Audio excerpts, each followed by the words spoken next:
Hello everyone, welcome to my channel. अभी जो अपन डिस्कशन में लेंगे वो लेंगे SCRA act, securities contract regulation act 1956। जब अपना पुराना कम्युनिटी एक्ट आया था ना, तभी सैक्रा एक्ट भी आ गया था। देखो बेसिकली क्या है, कोऑपरेटिव सोसाइटीज़ जो थी ना, वो इस तरह से काम कर रही थी, तो उसको इलीगली मानते थे और वो professional profit making companies, profit making societies नहीं थी। तो उसको लीगली कन्वर्ट करने के लिए ये सैक्रा एक्ट आया, जिसमें उन कोऑपरेटिव सोसाइटीज़ का डीम्यूचुअलाइजेशन और कॉर्पोरेटाइजेशन हुआ, जिससे कि प्रॉफिट मेकिंग हो। ठीक है, ये एक बेस है इसका। अभी आपको पता होगा कि जो सेबी एक्ट अपन ने पढ़ा वो 1992 में था, तो क्या इसको रेगुलेट करने के लिए कोई बोर्ड नहीं था? तो मैं क्लियर कर बता देती हूँ कि पहले भी एक बोर्ड था, लेकिन वो रेगुलेटेड यानी ऑर्गेनाइज्ड वे में काम नहीं कर रहा था। ठीक है, एक सेबी बोर्ड था पहले भी, पर जब से ये सेबी बोर्ड सेबी एक्ट 1992 आया ना, तो वो एक एस्टैब्लिश्ड बॉडी हो गई, जो कि अब जो सेंट्रल गवर्नमेंट पहले काम करती थी, मैक्सिमम डेलीगेटेड पावर किसके पास में आ गया?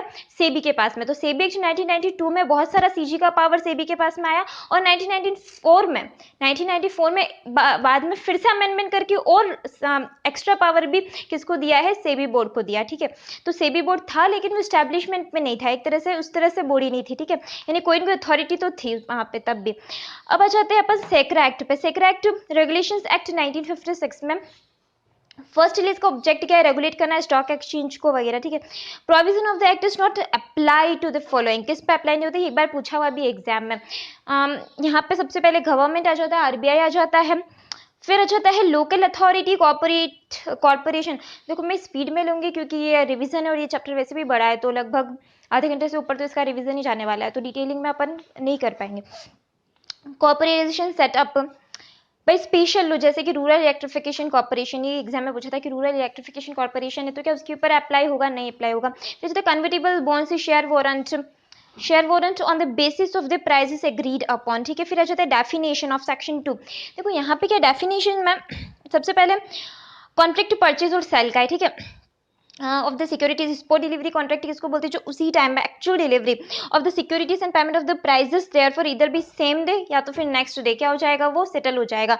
सेम डे और next day. Delivery time excluded, उसमें क्या क्या एक्सक्लूड करेंगे डिलीवरी टाइम में? वो लिख रखा है parties not reside in the same town. अगर सेम टाउन में नहीं रहती है तो जो जर्नी का टाइम है, ठीक है, नॉट रिसाइड बेनिफिशियल ऑनम, तो फिर वो जो टाइम डिलीवरी का टाइम है, डिलीवरी का टाइम, सॉरी जर्नी का टाइम तो अपने स्पेशल कोड में है, तो जो भी यहाँ पे डिलीवरी का टाइम है वो एक्सक्लूड करेंगे। वैसे एक बात बोलूँ, जब से ये सारा का सारा क्लियरिंग कॉर्पोरेशन से सेटल होने लगा है, तब से स्पॉट डिलीवरी कॉन्ट्रैक्ट का जो ये वाला प्रोविजन है डिलीवरी का टाइम लगने वाला है, वो सारा क्या हो गया? इररिलेवेंट हो गया, क्योंकि कंप्यूटराइज्ड वे में तो 1 सेकंड में डिलीवर होने वाला है, बट फिर भी हमको लिखना तो है। Transfer of the securities by the depositories from account of the beneficiary owner to account of the another beneficiary owner भी स्पॉट में आएगा। ये नोट्स जो है वो मैं डिस्क्रिप्शन में दे दूंगी आपको। ठीक है, फिर जो होता है ऑप्शन पुट कोल तेजी मंदी फ्यूचर।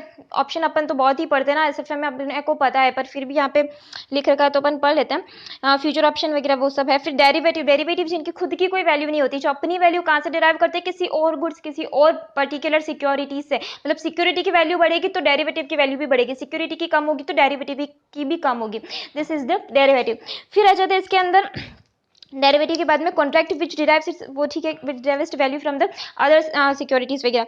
कॉमोडिटी डेरिवेटिव क्या होता है? जैसे सपोज अपने को एक एग्जांपल है कि हमको थोड़े टाइम बाद में यानी 2 साल 4 साल बाद में क्या चाहिए? चावल चाहिए। हमें ये टेंशन है कि या गोल्ड चाहिए, सपोज अब गोल्ड का भाव जो है हमें ये टेंशन है कि वो बढ़ने वाला है, तो एक काम करो कॉन्ट्रैक्ट कर लो, आज कॉन्ट्रैक्ट कर लो कि हम इस प्राइस पे 2 साल बाद में क्या लेने वाले हैं? गोल्ड लेने वाले हैं, तो वो हो जाता है कॉमोडिटी डेरिवेटिव। फिर यहाँ पे क्या होगा? अगर गोल्ड के भाव बढ़ गए तो फिर किसको फायदा होने वाला है?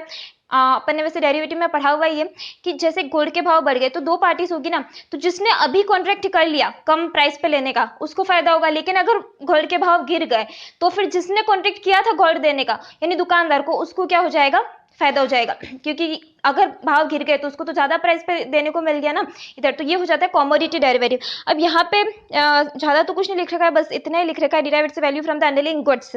ठीक है, एक्टिविटीज, ठीक है, एक्टिविटीज हो सकती है, services, rights, interest, events as may be notified by central government consultation with the board. ठीक है, सेंट्रल गवर्नमेंट नोटिफाई करेगी विद कंसल्टेशन विद बोर्ड। फिर non transferable specific delivery contract क्या होता है? देखो एक्चुअल में ट्रांसफर नहीं हुए, non transferable specific delivery contract, इसमें मेनली आ जाते हैं अपने रिसिप्ट, जैसे रेलवे रिसिप्ट आ जाती है, bill of lading, warehouse receipt, जो कि ऐसा डॉक्यूमेंट जिनका टाइटल जो है relating that is not transferable, title transfer नहीं हुआ है, सिर्फ प्राइजेस बढ़ने घटने से जो डिफरेंस अमाउंट है ना वो सेटअप किया अपन ने।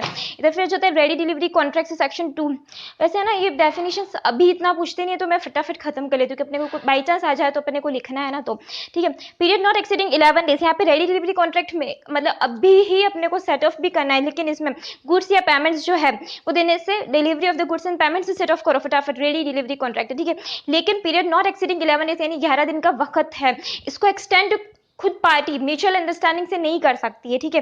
11 दिन को extend by mutual consent of the parties thereof otherwise, ठीक है। अभी realisation of the sum of the monies being difference between the, इनका जो डिफरेंस जो होता है कॉन्ट्रैक्ट प्राइस में और सेटलमेंट डेट पे जो प्राइस है, तो वो जो डिफरेंस होता है ना उससे ये कॉन्ट्रैक्ट जो है वो सेट होता है, ये तो अपने को डेरिवेटिव में पता ही है, तो ये सब ज़्यादा कुछ पढ़ने का नहीं है। सेक्शन 2 एंड 11 आ जाता है स्टॉक एक्सचेंज का मतलब क्या होता है, यहाँ पे सिक्योरिटीज को खरीदा और बेचा जाता है, जैसे बीएससी एनएससी अपने जो है। फिर जो है स्टॉक अदर देन रिकॉग्नाइज, अब यहाँ पे आ जाता है मेन वर्ड्स, अब सब शुरू हो रहा है अपना, ठीक है। रिकॉग्नाइज स्टॉक एक्सचेंज मतलब उस स्टॉक एक्सचेंज को रिकॉग्नाइज किया है। अभी एक क्वेश्चन अपन ने देखा था मावली स्टॉक एक्सचेंज, तो अपन ने ये सुना भी था कि उसके अंदर वो रिकॉग्नाइज नहीं है, ठीक है। तो जहाँ पे एक्टिविटीज जो है उनको क्या करेंगे, अगर रिकॉग्नाइज होगा तो प्रोहिबिट करेंगे, ठीक है। तो ऐसा स्टॉक एक्सचेंज जो कि क्या है रिकॉग्नाइज्ड किया हुआ है। अब रिकॉग्नाइज्ड कैसे करेंगे, पहले अप्लाई करना पड़ेगा, फिर उसका पूरा प्रोसीजर है, फॉर्म वगैरह फाइल करना पड़ेगा, तब आपको रिकॉग्निशन मिलेगा, ठीक है। फिर आप जो एक्टिविटी करो सिक्योरिटीज वगैरह में वो वैलिड होगी और वो जो रिकॉग्निशन है आपको मिला है वो फिर सेबी बोर्ड आपको क्या करेगा, रेगुलेट करेगा वगैरह, और आपके ऊपर फिर वो सारे प्रोविजंस भी एप्लीकेबल हो जाएंगे। अब डेफिनेशन ऑफ कॉर्पोराइजेशन डीम्यूचुअलाइजेशन, अभी देखो 1956 का जमाना था, ठीक है। सेक्शन 2 में बोल रखा है, सेक्शन 2 इसमें क्लोज ए है, लेकिन क्लोज पढ़ने का पता नहीं मुझे कोई मतलब नहीं लगता।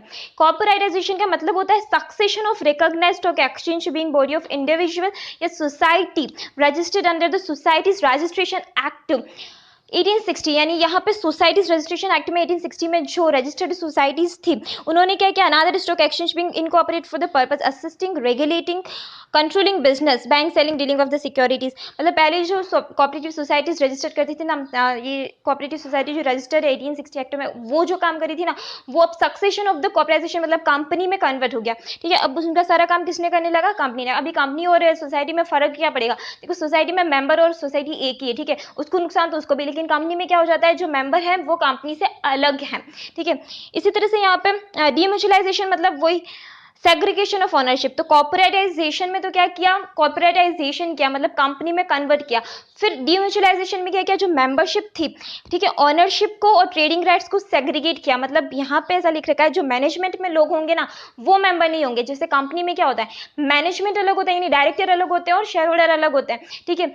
इसी तरह से यहाँ पे भी क्या करेंगे, मेंबर्स को अलग रखेंगे और क्या करेंगे, ऑनर्स को अलग रखेंगे, यानी जिनके पास ओनरशिप है मैनेजमेंट है उनको कम राइट देंगे। वो रिकॉग्नाइज भी कर रखा है कि 25% से ज्यादा जो शेयर होल्डर्स हैं वो ही अगर बॉडी में आ गए तो वो अपने ही फायदा करना शुरू कर देंगे। जैसे डायरेक्टर है उनके पास ज्यादा शेयर होंगे तो वो क्या करेंगे, शेयर होल्डर के हित में या कंपनी के हित में काम करने के बजाय खुद का ही, ठीक है ना, तो खुद का ना करे। इसीलिए segregation of ownership and management from trading rights of the members stock exchange in accordance with the scheme approved by SEBI. यहाँ पे देखो सेबी लिखा है मतलब सेबी था तब भी, लेकिन सेबी एक्ट नहीं आया था तो इसीलिए उतना पावर नहीं था सेबी के पास, सारा पावर सेंट्रल गवर्नमेंट के पास था। बाद में जरूरत लगने पे सेंट्रल गवर्नमेंट ने सेबी को एस्टैब्लिश किया और फिर पावर जो था वो डेलीगेट कर दिया सेबी को, बहुत सारा पावर, ठीक है। Demutualisation is a process of transition of the mutual cooperative society converting the members share holding, ठीक है। सोसाइटी जो थी पहले वो नॉन प्रॉफिट पर्पज से काम करती थी, ठीक है, मतलब वो सिर्फ आपस में प्रॉफिट हो गया या नहीं हुआ, लेकिन यहाँ पे जब एक बार इलीगली, पहले वो इलीगल था, आपको पता हो तो कि कोऑपरेटिव सोसाइटी बना के जो लोग काम करते थे और पता चल गया तो उसको इलीगल मानते थे, लेकिन अभी क्या किया, उसको लीगलाइज किया और उसको प्रॉफिट मेकिंग के पर्पज से पूरा बनाया, ठीक है। तो यहाँ पे commercial business with profit making objective, जो पहले प्रॉफिट मेकिंग ऑब्जेक्टिव नहीं हुआ करता था। Demutualization ensure that the stock exchange are professionally run the interest of the और इंटरेस्ट जो है जो इन्वेस्टर्स का उसको प्रोटेक्ट करने के लिए उसको क्या किया, पूरा एक सिस्टम बनाया। सेपरेट का नाम वो rights of the management and trading rights वो, ठीक है। स्कीम क्या होता है कि स्कीम लेके आते, ठीक है, वो स्कीम जो होगी ना लॉफुली कंसिडरेशन डीम्यूचुअलाइजेशन ऑफ। अब ये बताओ ना कोऑपरेटिव सोसाइटी है वो क्यों हाँ करेगी, तो उनको उसके बदले में जो मेंबर्स वगैरह थे उनको जो ट्रेडिंग राइट्स उन्होंने मेंबरशिप ले रखी थी उसके बदले में उनको पैसा मिलेगा, या फिर यहाँ पे कहाँ पे जो अपनी कॉर्पोराइजेशन या डीम्यूचुअलाइजेशन हुआ है तो उसमें उनको मेंबर बनने का राइट मिलेगा, ठीक है। तो उनकी ट्रेडिंग राइट जो होंगे वो सरेंडर करने पड़ेंगे उनको, उस वक्त के जो ट्रेडिंग राइट थे बदले में उनको शेयर लेने पड़ेंगे और या फिर पैसा, ठीक है। तो यहाँ पे सेक्शन 4 है, बोलता है every recognised stock exchange shall be corporatisation demutualisation before appointing date appointed by the SEBI by notification. मतलब हर एक कोऑपरेटिव सोसाइटी को कन्वर्ट होना जरूरी है। मतलब आपकी अपनी इच्छा नहीं है कि नहीं हम तो सोसाइटी में रहना चाहते हैं, कोऑपरेटिव सोसाइटी में ही रखो हमको, नहीं, अब आपको कन्वर्ट होना जरूरी है, कॉर्पोराइजेशन होना जरूरी है, उस वक्त के लिए बोला। अब ये बातें पुरानी हो गई, तब हो गया था जो भी होना था, ठीक है, पर अपने को तो पढ़ना ये प्रोसीजर है। तो सेक्शन 4 भी प्रोसीजर, सेबी एक्ट यहाँ पे आ जाता है। एक रिकॉग्नाइज्ड स्टॉक एक्सचेंज जो है ना वो एक सबमिट करेगा स्कीम, ठीक है, स्कीम बना के सबमिट करेगा किसको, सेबी को। इसलिए मैंने कहा था सेबी तब भी था क्योंकि वो यहाँ पे देखो स्कीम बना के वो सेबी को सबमिट करा है, तो सेबी तो होगा तभी सबमिट किया होगा, ठीक है। 1988 में सेबी आ गया था, लेकिन सेबी एक्ट 1992 में आया, समझ में आया। 1988 में सेबी था लेकिन सेबी एक्ट, यानी वहां पे बोर्ड तो था लेकिन जो एक्ट आया ना सेबी एक्ट, वो 1992 में आया। तो वो जो सेबी बोर्ड था 1988 में बना हुआ, उसको अपनी जो रिकॉग्नाइज्ड स्टॉक एक्सचेंज है ना वो स्कीम सबमिट करेगा, ठीक है। फिर इंक्वायरी, ऑब्वियसली अगर उसको रिकॉग्निशन देना है तो पहले से कुछ पूछताछ करेंगे, कुछ डॉक्यूमेंट मंगा सकते हैं ऑब्वियसली। फिर अप्रूवल ग्रांट करेंगे, ठीक है, अप्रूवल ग्रांट करेंगे अगर सेटिस्फाई हो गए तो। अब इसमें ऐसा बोल रखा है कि कुछ कंडीशंस अप्रूवल की ये लगा सकते हैं कि 51% से ज़्यादा जो वहाँ के शेयर्स हैं वो किसने, इक्विटी कैपिटल, इक्विटी मतलब ओनरशिप वाली कैपिटल किसने होल्ड कर रखी होगी, पब्लिक ने, तभी हम रिकॉग्निशन देंगे। या फिर वो ये भी बोल सकते हैं कि जो ब्रोकर वगैरह है गवर्निंग बॉडी में, मतलब जो मैनेजमेंट में जो मेंबर्स है ब्रोकर वगैरह, ठीक है, वो सिर्फ 25% यानी 1/4 से ज़्यादा नहीं होने चाहिए। दो कंडीशन देखिए, 51% से ज़्यादा पब्लिक के हाथ में, 25% से ज़्यादा ब्रोकर वोकर मेंबर वगैरह नहीं, ठीक है। यहाँ पे वो रखा था और कुछ अगर इम्पोज करना है restriction then they can impose the restriction as well.